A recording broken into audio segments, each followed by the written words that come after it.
Alright, I just wanted to show you guys how to apply heat to your crankshaft bolt or your camshaft bolt to make it easier to get it loose.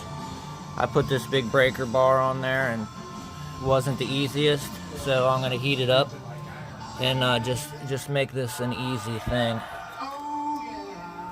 You just want to hold it, maybe 3 inches away, medium heat. Give it about 30 seconds.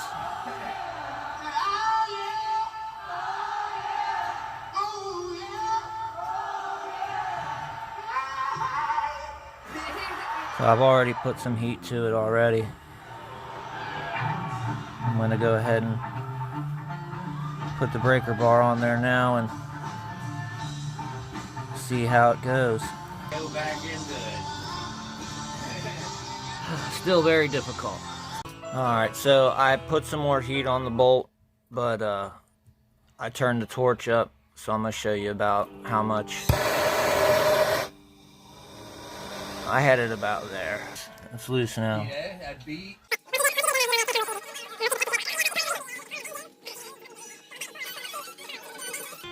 Doesn't look like there's any thread locker.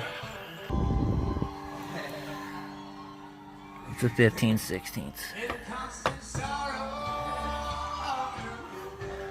But you're gonna want to pull off the gear and the chain before you get that tensioner out. Alright, once you get the cam gear off, there's a cam retainer plate. It is a T40.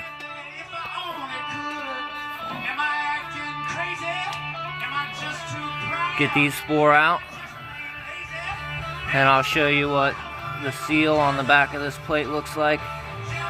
This is important to replace with a new cam. You don't want the seal on this to go out.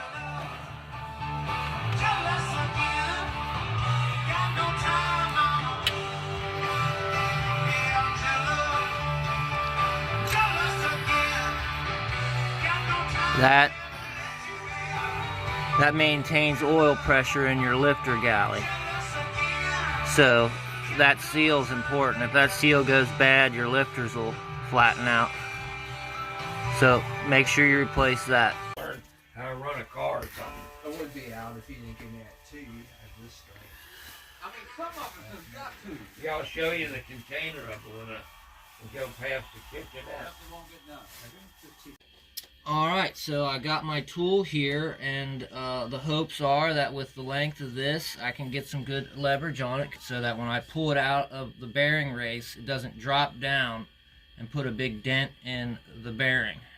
So that's the goal of these tools. You don't want to just jerk this out of the block because it will damage and scar the bearings, and that's what you're trying to avoid. Once I get one set out, I'm going to set the cam down on the next, bearing surface, and I'll take this tool off and try to get it out by hand from there because there isn't much space to work here. Alright, well, give it a shot.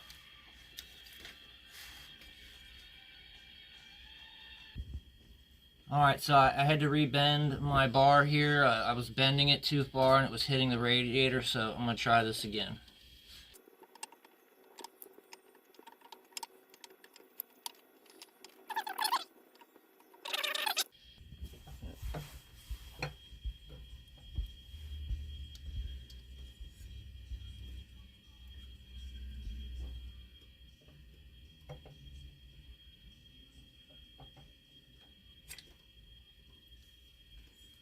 Alright, so now I've got the second bearing surface in the race here. Now I'm going to take my tool off here.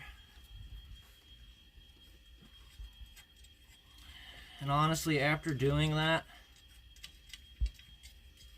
I don't really know how much the cam's going to drop down when you pull it out of that first bearing race. Didn't really seem like it dropped down much. Maybe you want to have something on here for reassurance so you can get good grip on the cam and have control over it. But honestly, I made progress getting this out, just rotating it and not really even having any force on that. And I mean, I don't know, you can see the lobe is about as tall as the bearing race, so maybe that's the deal. When you pull it through, one of the lobes is going to be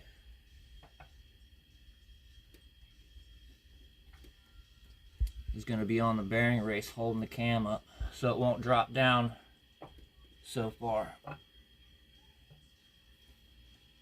But I feel like I got good control over the back side of the cam right now.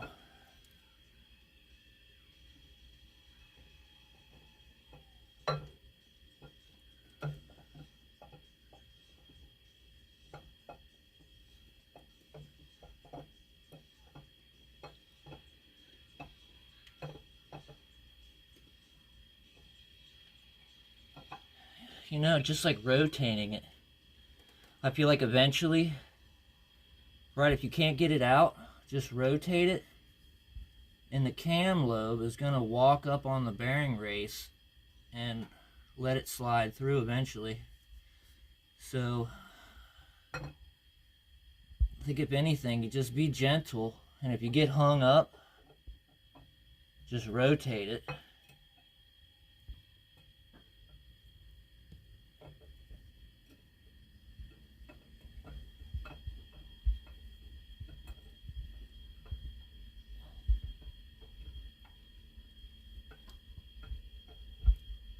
Yeah, rotating it's the big key here, I'm noticing. Pulling it straight out, I don't think that's going to be possible.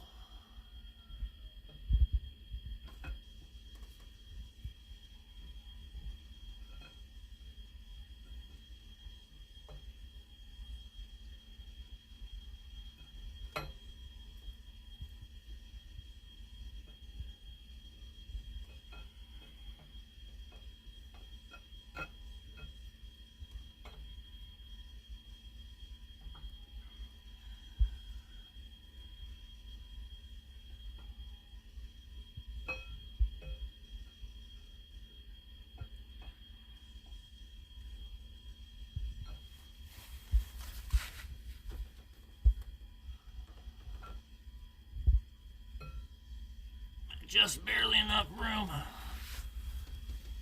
There you go.